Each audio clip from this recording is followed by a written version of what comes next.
Good morning, Jason. Good morning, Solenne. How are you? I'm fine, thank you very much. And thank you for taking this time with us today.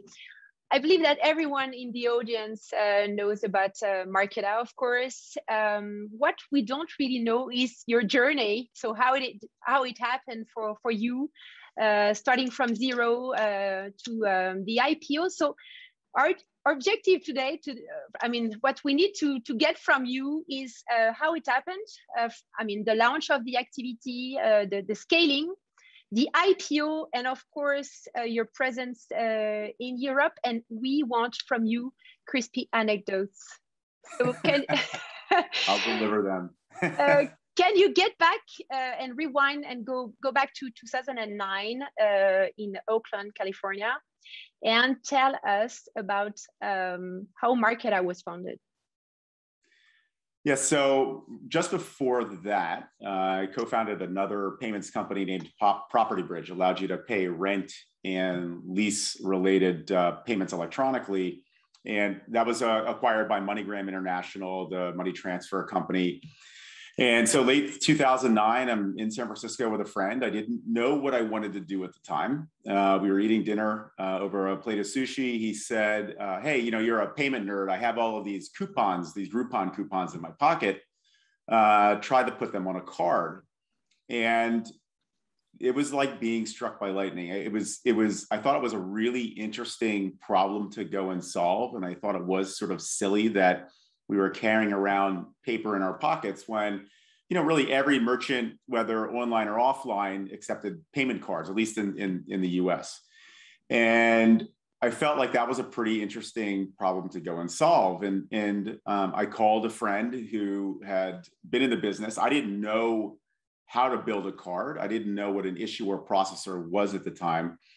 And he said, that is a really hard idea. Don't do it.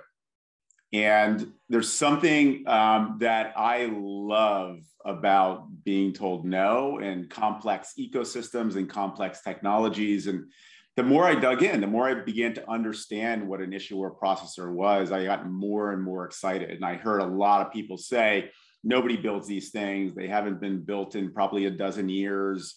Why you? And that for me is really gets me excited. So 2010, turned to my wife after I told her, after I left MoneyGram, I was going to take 6 months off. And she said, oh boy, I see that look. I know that look because she's been through 2 other companies with me. This is now our 3rd together. And she said, just don't bankrupt us. I said, this is a really good idea. And she's like, okay, you look like a crazy person. So clearly you really have fallen in love with building this company. So took an office at the VC that funded us in Oakland and took a deep breath and said, okay, let's go do this. And now you see what Marqeta has been built into, which is now a public company on the NASDAQ. And how did you build the first product, I would say, and how did you get that knowledge? How many people did you meet, and how you enter into that precious substance of understanding the subject and the entire value chain? Well, it actually starts with intense curiosity, just the understanding of what is this, and which is issuing and processing card products. And then really going back and really wanting to solve how do I put a bunch of Groupon coupons on a card? So we spoke to financial institutions. We spoke to the networks, Visa, MasterCard, Discover here in the US. We spoke to other issuer processors, companies that have been in the space for probably a decade or more to understand what the technology is. And what I found is I had to go build this from scratch. If I wanted to go solve this simple problem with complex technology, I needed to go build an issuing processing system from scratch. So reached out to some folks at my former company, said, hey, this is what I want to go build. They found the intellectual curiosity in wanting to do that as well. And then we started building from scratch in the summer of 2010 was when we actually started writing our first lines of code in regards to what you see today, which is Marqeta. Excellent, perfect. And in 2010, when you launched, we didn't talk even about fintech. We didn't know that word. And what was the payment and fintech landscape like when it was founded? It was pretty non-existent. I mean, most companies went to banks who wanted issuing processing products. I mean, if I can count on one hand the amount of companies that were focused on open platforms and open APIs, Twilio, Plaid, Stripe, that was pretty much about it.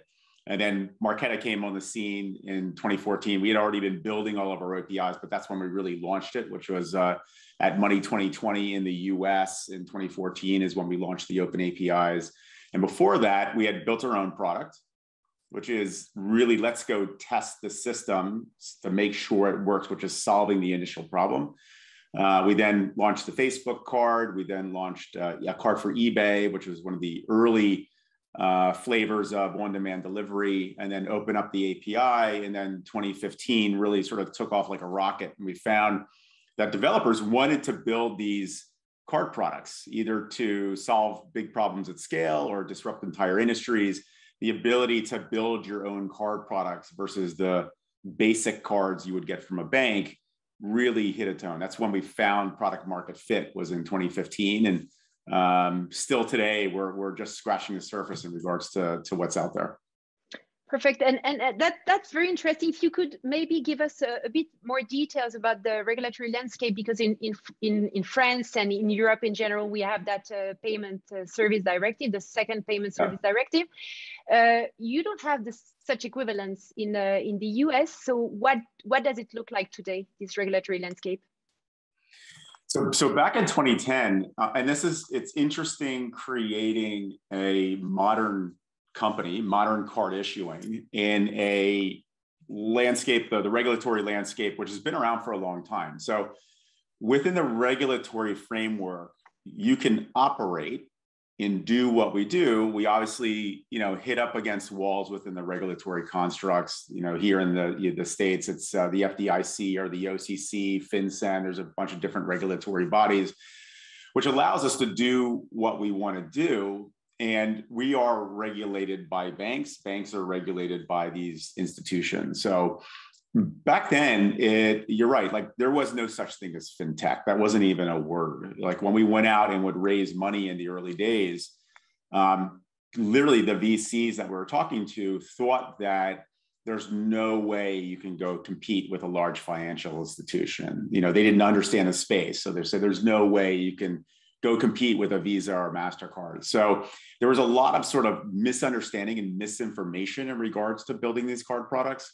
And I like operating in regulated environments. It actually becomes a competitive advantage for you if you really understand how everything works. Mm-hmm. Because the key for us is we want to build great products and we want to love our customers, and operating in a regulated environment and having all the plaques on the wall and all the things that we've applied ourselves to really gives customers the sense that you really understand what they're getting into in regards to when they're sort of building these products on top of your platform. Okay, thank you. If we go back now to your first investor, the VC that you met, you were talking about this a few minutes ago. How did you convince? Of course, they knew you and they knew that you already had successfully launched two other companies, but it was very new. So how did you convince them?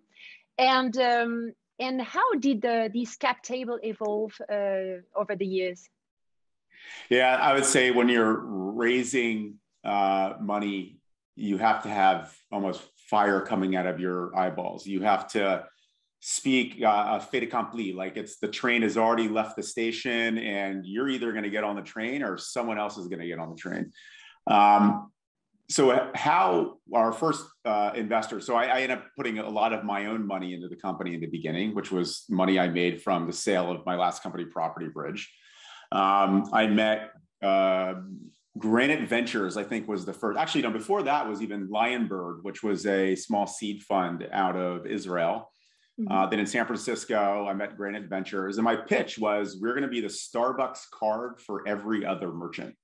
So Starbucks has built this amazing loyalty platform, and we solved the problem of putting a bunch of Groupons on a card, which allowed us to load an account for a specific merchant on that card. And that account could live amongst 1 million different accounts. And when you would swipe the card, it would open up that account and then authorize that technology, which was just like the Starbucks for every other merchant. So that convinced Granite.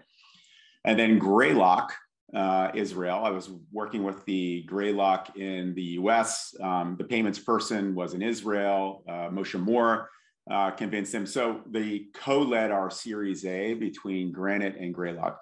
The first 4 years are really difficult. Like, we didn't have the volume or generating the revenue that we had hoped, because we hadn't opened up the API yet. We haven't tapped into the ecosystem of what we refer to today as commerce disruptors, on-demand delivery, buy now, pay later companies like Klarna, digital banks like Lydia, to really use our technology and connect to the point of sale. So come 2015, when we began really generating revenue, we had a lot of companies starting to be interested. And I would say that was 2015 was the real beginning of Fintech. That's when companies like Marqeta began to really solidify themselves as the leader in modern card issuing. And that started to obviously draw in a lot of venture capital. And at that point, we really had our choice after 2016 of what, not only how much money we would take, but who we would take it from. So it took you 5 years to start having, strong revenues. Yeah. That's what, okay. That's great. Yeah. You have to be patient. You have to be patient when we either support the core business or we are the core business of our customers. So to build and service companies at massive scale, companies like Lydia, companies like Klarna or Affirm or Square or DoorDash or Instacart, companies here in the US, you build that trust over time, which is generating lots and lots of volume on our platform. And in the early days, we would go out and pitch companies to use our platform, and they would say, well, who are you working with? Or how much volume would you have on your platform? And it was pretty nascent at the time. So you had to build that trust. Trust is the foundation of every single relationship. Once we're able to build that trust and we became the default platform, is when we began to really attract lots of investments from top tier VCs and strategic businesses. Perfect. So you grew quite fast after 2015. How did you manage this hyper growth in terms of company culture and particularly in terms of recruitments? How did you organize this? Scale through 3 companies, scale is absolutely the hardest thing to tackle. You can build great technology, but if you don't know how to operationalize it at scale, that's how companies go out of business. Companies don't die from starvation; they actually die from overeating, which is taking on too much, too many employees, too many customers, too many products, and then you start to become so thin that you're really losing in quality, and quality is key. Quality is key to everything, whether it's relationships or technology. So it's really about saying no. What are you not going to do? Saying yes to the specific things. Say, we're going to focus on modern card issuing, and that's all we're going to do. We're going to become experts at that. We're going to build technologies to service our customers so they fall in love with us. We're going to treat them with respect. We're going to build that trust. And then that allows us to focus on scale. Where we, and you had asked this question before about moving into Europe and the regulated environment here or there. This is where you have to be really, really thoughtful. Every single country in Europe is different. And a lot of companies made mistakes. We made mistakes in the beginning when we went to Europe is we'll run the same sort of game plan that we did in the US and we'll bring that to Europe. You get hit over the head pretty quickly in understanding that France is different than Spain, that is different than the UK, which is different than Ireland. And when you operate within that framework, you have to really change about how you think and almost believe that every single country is a brand new relationship. And now we operate in 36 countries today, including most countries throughout Europe.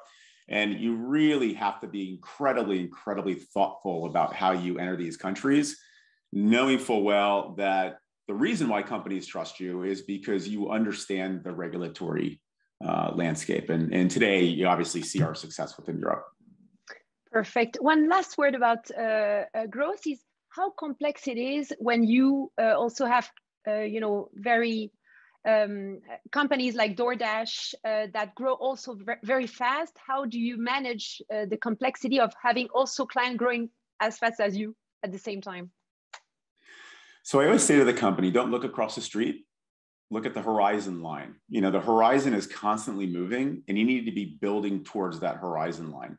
If you think across the street, then you're solving short-term problems. You have to really think scale is a long-term problem. It's not a short-term problem.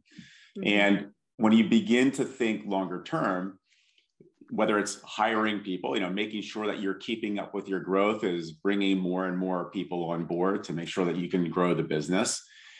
It's a very delicate balance. And that is really to keep up with a company like DoorDash or keep up with a company like Instacart is spend a lot of time with them, understand what are they forecasting? Where are they going? How do you keep up with their business? What do they need to be successful? And then basically, how does that compute within a business like Marqeta so that we're keeping up with that and focusing on the rising? It's not about overbuilding, because that's a problem as well. It's a delicate balance in regards to how you're going to spend your money, where you're going to spend your time, where are you going to invest, whether it's in, AWS or it's mm-hmm. colo facilities where you're racking and stacking your own hardware. It's really a delicate balance, which you got to get it right. Otherwise, you don't have time to go back and fix everything. Thank you very much. And one element that I wanted to discuss with you today is, of course, the initial public offering.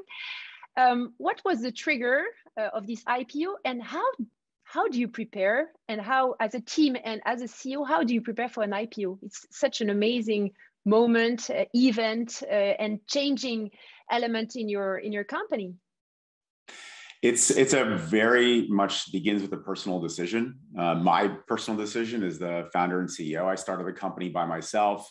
At some point, because you have VCs who are invested in your business, there needs to be a liquidity event. At some point, also, are your employees want a liquidity event? So it really started with me, and it was me talking with the board, talking with my team, and getting lots and lots of data, talking to other founder CEOs who have taken companies public. What has changed for them? How did they go through the process of making a decision to go do this? And for me, it felt like this other mountain to climb. Life is all about experience, and to have this experience that very few people go through, I became really fascinated by. And the more I spoke to people and more I dug in, that intellectual curiosity, just the same intellectual curiosity, which gave me the spark to start Marqeta, the intellectual curiosity of having an IPO, an initial public offering, became fascinating to me. And then you start to really plan for it. And it's intense. It's 18 months ahead of the IPO is actually when you start to kick off the planning process. And once I had decided that I wanted to do it in concert with our board, in concert with our team, it became really an entire process, and it was a lot of fun. It's intense.